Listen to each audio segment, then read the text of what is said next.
Assalamu alaikum wa rahmatullahi wa barakatuhu. This is your brother Nafis Abu Zaid. We're here at Maa'had Ibn Taymiyyah, and we are now doing our first pretty much interview to our students who are in the youth program here at the Maa'had. And they're going to tell us about their journey so far at the Maa'had, their interactions with the Arabic language, their teacher, as well as the interaction they have with the Quran. And did they see any improvements before coming and to afterwards, all right? I'm gonna begin by asking each one of them to state their name, and then, we'll take it from there, inshallah. Can you state your name for the people? My name is Iyad. Okay. Iyad. At Talib, can you state your name, brother? My name is Asad. The brother Asad.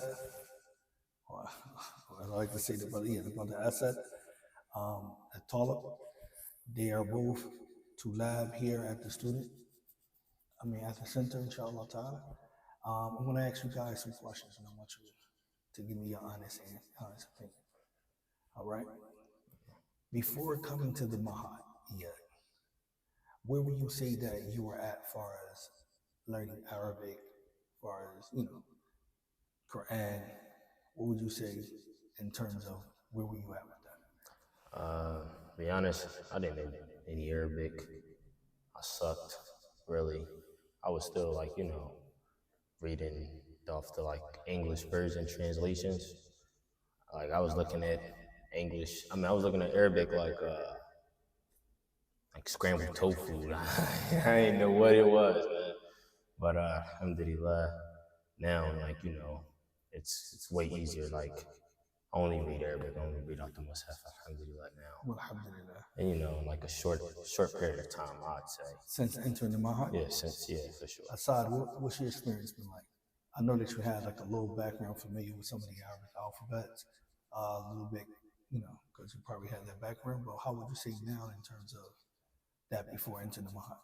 Yeah, before entering the Maa'had, I had some information on the Arabic alphabet, but I couldn't really put two and two together. I couldn't really read Arabic fully. I was reading from, like he said, I was reading from the transliteration, trying to better understand it. But I wouldn't really get the vowels. I wouldn't really get the connecting letters or the conjugations. But now I can understand it. I can read it better. What would you say about your journey with the Quran? Alhamdulillah, before I even came to the Maa'had, I knew 13, 14 surahs per se. I was already working on it, but totally Jack Frost. I was jacking it up, because I wasn't reading Arabic, so I didn't, what I'm saying? So you were making some errors and some blunders in terms of your recitation. Yes. But since coming into Maa'had, you think you gained structure as well as learning how to correct yourself with the proper technique? Oh yeah, for sure. I was listening to, actually this morning, I was listening to a recording of me before I came here a few months ago, and I was just listening man, I was tripping. But alhamdulillah, now, you can see your growth. You can see the improvement of it since entering the Maa'had. Super. What about you, Asad? Do you have a similar experience as far as the Quran? Similar, but I feel like I can pronounce things better. I grew up with a deeper connection now since entering a deeper connection with Quran. Now that I can understand it and I can see it fully. Okay, alhamdulillah. So now when you read it with a little bit more confidence? Yes. And is this because since you entered the Maa'had or is... I say since I entered the Maa'had because it's I can actually understand things, and I know what this means. I know how it's supposed to be pronounced. I know the background on it. Okay. And yet, what would you say in the time span for you learning Arabic, as far as connecting letters, as far as the vowels, the short and the long? How long would you say it took you before you could now read words now? Alhamdulillah. I don't, now I think about it, didn't really take long. I'm still learning and I'm still, getting better and better. But when I first started, it probably took me a week to actually be able to read a full ayat of a surah I was already familiar with. like really understand it from reading it. But most of that is due to like the homework I was given and to doing the homework and staying consistent with What it. about you, Asad?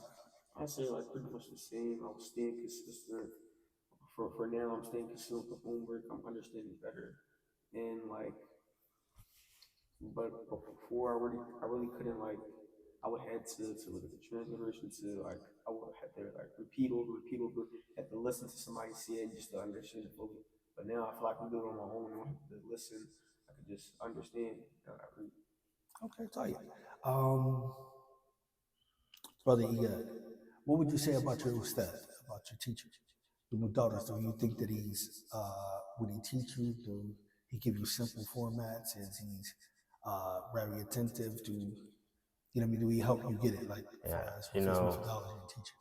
Alhamdulillah, yesterday I actually just was helping my little sister with some of her sword, like revising on Arabic and swords with her, and like I find myself like teaching her the same way I'm taught from my teacher, you know, and it's for me it's very effective. The homework, the even that little noise, breaking in between, like if I mess up or make a mistake. So yeah, alhamdulillah, very simple, very easy. Asad, what would you say about your Barakallah? What would you say about your teacher? In terms of teaching, do you think that he's reaching you when he teach you? He help you understand the qawaid, the principles, and how to properly recite? He helps me understand properly, but it's very effective. Like I can understand better. Like he really taught me better, and I really know what to do now because yeah. Okay, brothers, I want y'all to give me a short little demonstration here. I want to put y'all like Johnny on the spot here. Yeah, starting with you. Just give me a small sword from one of the swords that you went over here at the Maa'had. And it was different before we used to recite it, and now that it's properly corrected, you're going to recite it properly now since entering the Maa'had. What sword would you select? And just go ahead and recite it for the people. Yours coming too. You going on the Johnny spot. One of my favorite shorter swords from the back of Jazam is Sword Maroon. So I'll do that one. Okay. Inshallah. Tfaddal. أعوذ أعوذ بالله. بالله من الشيطان الرجيم. بسم الله الرحمن الرحيم. يرفع صوتك. Raise your voice, inshallah. أرأيت الذي يكذب بالدين فذلك الذي يدع اليتيم ولا يحض على طعام المسكين فويل للمصلين الذين هم عن صلاتهم ساهون الذين هم يراءون ويمنعون الماعون. Ahsant. You have something for you that you like that since you corrected since coming to the Mahat, you can pick whatever one that you find that you can recite comfortably. So I'm choosing is sort of a Maa'had, and I feel like I wrote this. Okay, go ahead. تبت يدا أبي لهب وتب ما أغنى عنه ماله وما كسب سيصلى نارا ذات لهب وامرأته حملة الحطب في جيدها حبل من مسد. Okay, طيب والحمد لله بارك الله فيكم. Both of you have done an excellent job, inshallah ta'ala.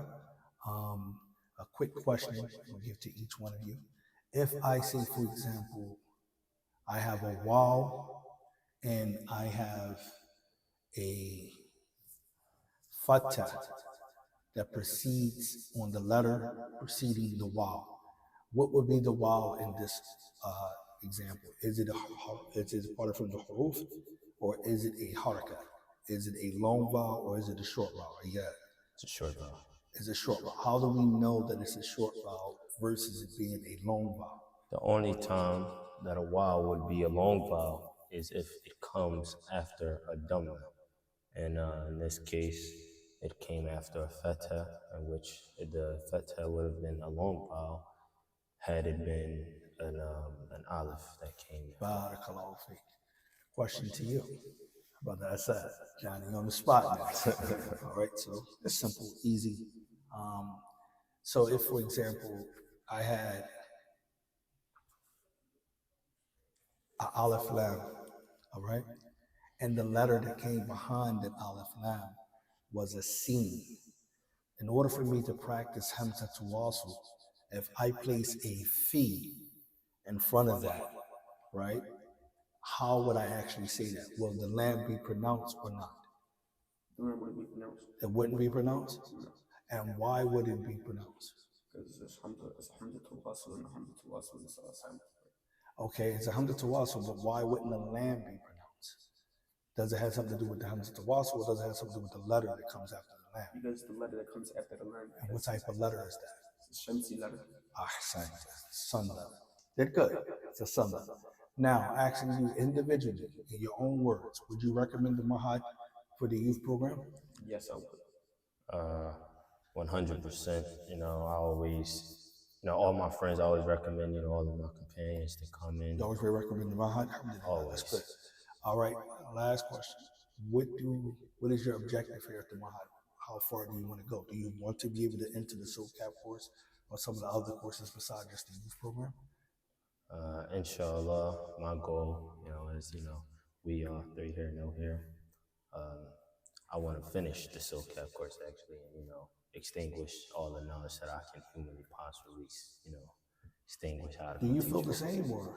Yes, I feel the same. I feel like pretty much summed it up into words. Okay, alhamdulillah. And there you have it. Here at the Maa'had, at our youth program with our brother Iyad and our brother Asad, you see their journey here at the Maa'had, which is located at 2301 North Main Street here in Philadelphia.